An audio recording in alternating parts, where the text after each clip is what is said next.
Mkuu wa Baraza la Usalama nchini Iran ametoa onyo kali dhidi ya Marekani katika kuendelea kutaka vita na Iran. Mkuu huyo wa Baraza la Usalama nchini Iran amesema kwamba ikiwa Marekani itaamua kuendelea na mashambulizi yake, nyakati hizi zitakuwa ni hatari mno kwa ulimwengu, kwa sababu kwanza, lango la bahari la Hormuz litafungwa, lakini pia milango mingine ya bahari ikiwa ni pamoja na Bab al-Mandeb nayo pia itafungwa. Hii itasababisha kuzorota kwa uchumi wa dunia.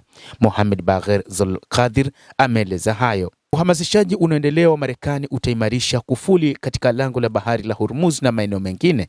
Dunia itakumbwa na hali mbaya ya kiuchumi, anasema katibu wa Baraza Kuu la Usalama wa Kitaifa la Iran, Mohamed Bagher Zolkadir, akieleza zaidi kwamba matokeo ya kuendelea kuzingirwa baharini na kuchochea vita na utawala wa Marekani yatasababisha hali ya uchumi wa dunia kushuka, soko la nishati na wapiga kura wa Marekani kuumizwa, lakini pia na ulimwengu kwa ujumla kuingia katika hali mbaya zaidi. Hata hivyo, akinukuliwa na shirika la habari la serikali la IRIB, Mohamed Bagher Zolkadir, katibu wa Baraza Kuu la Usalama la Taifa la Iran, aliandika katika ujumbe wake kwamba kuendelea kuwekewa vikwazo vya baharini na uchochezi wa kivita unaofanywa na utawala wa Marekani kutaimarisha kufuli kwenye lango la bahari la Hormuz, na kwamba kutaziba kabisa mianya ya nchi nyingine kupata mafuta kutoka Mashariki ya Kati, na hili pia litawaumiza watu wa Mashariki ya Kati ambao walidhani pengine Marekani itakuja kuwakomboa katika hali hii ya sasa.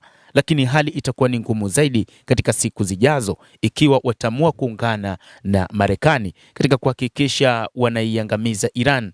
Na wakumbuke kwamba wa Iran hawatakubali kuangamia. Wapo tayari kujilinda wakati wote na wapo tayari kwa ajili ya mapambano na nchi yoyote. Hata hivyo, nchi mbalimbali katika eneo la Mashariki ya Kati zinatazama hali hii inavyozidi kuendelea, wakiona kwamba hali inazidi kuwa mbaya, hasa ya kiuchumi katika nchi zao, na hii inakuja kusababisha ugumu wa maisha kwa raia wa kawaida kutokana na namna ambavyo wanakubaliana na Marekani kutumiwa ardhi zao. Jeshi la Jamhuri ya Kiislamu ya Iran limeapa kwamba nchi yoyote ambayo itakubali kutumiwa kwa ardhi yake itaingia katika janga, kwa maana itawashwa moto.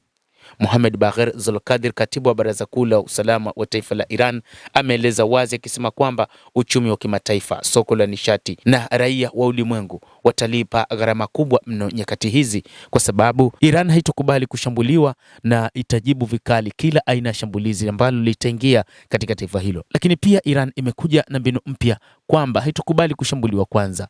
Wakati ambapo Marekani imeamua kuanzisha mapambano, wao pia wamejipanga kwamba kuna maeneo kadhaa ambayo wamepanga kuyapiga vilivyo, na kwamba yatakuwa ni mfano katika kipindi hiki. Moja kati ya nchi hizo zitakuwa ni Israel, lakini pia Umoja wa Falme za Kiarabu, Saudi Arabia, Bahrain, lakini pia Jordan, na nchi zote za Kiarabu ambazo zitaamua kwa makusudi kuungana na Marekani kwa ajili ya mapambano dhidi ya Jamhuri ya Kiislamu ya Iran. Mtazamaji wa The World News, hayo ndio tuliokuwa nayo, na bila shaka nawe pia una nafasi ya kulike, una nafasi ya kucomment, kadhalika una nafasi ya kusubscribe channel yetu hii ili upate habari hizi kwa mapana kupitia The World News. Mimi ni Adam Hussein, endelea kuwa nasi wakati wote, endelea kutufuatilia ujue ni nini ambacho kinajiri zaidi ulimwenguni.